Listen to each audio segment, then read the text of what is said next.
past weekend, the world celebrated International Women's Day, IWD.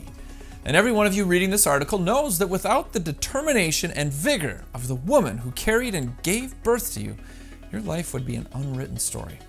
Now, concerning IWD, President Trump commented, "Across the United States and around the world, women are making important contributions to global prosperity, security, government, and innovation.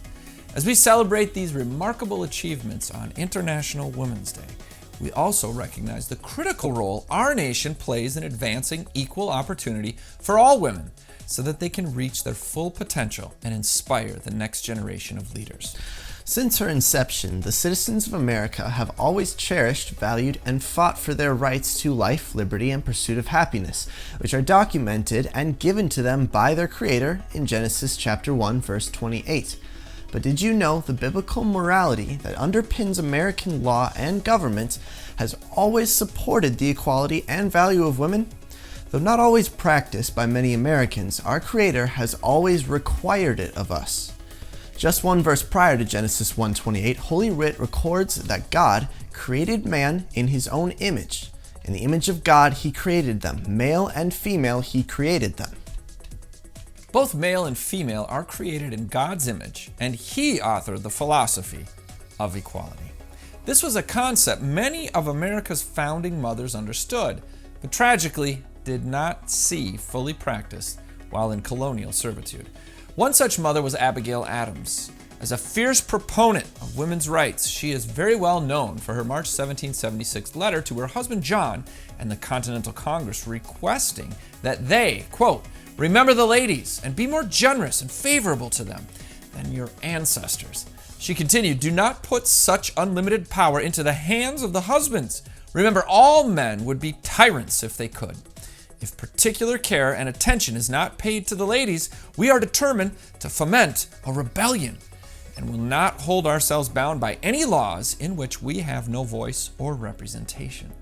Though her poor health kept her from receiving a formal education, Abigail rose above this, teaching herself to master several areas of study, including learning a foreign language.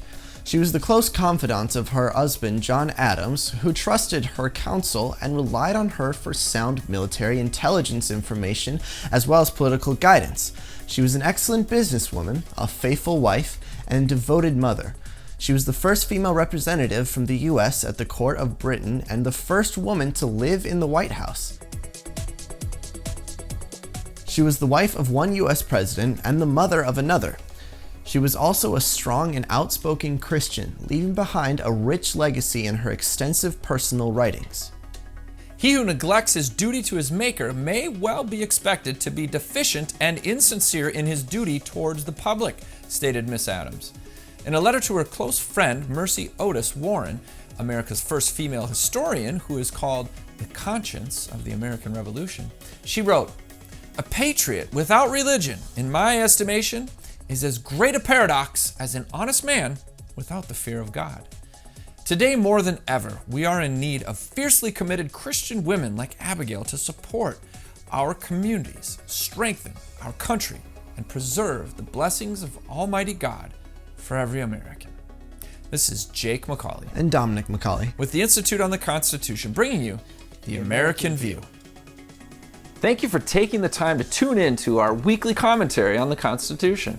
Here are 3 ways you can help Dominic and I restore our American constitutional republic. Share, subscribe, comment, and leave a review. This will help others find this valuable information. Please remember to pray for our work. And lastly, donate using the link in the description. God bless you, and thank you.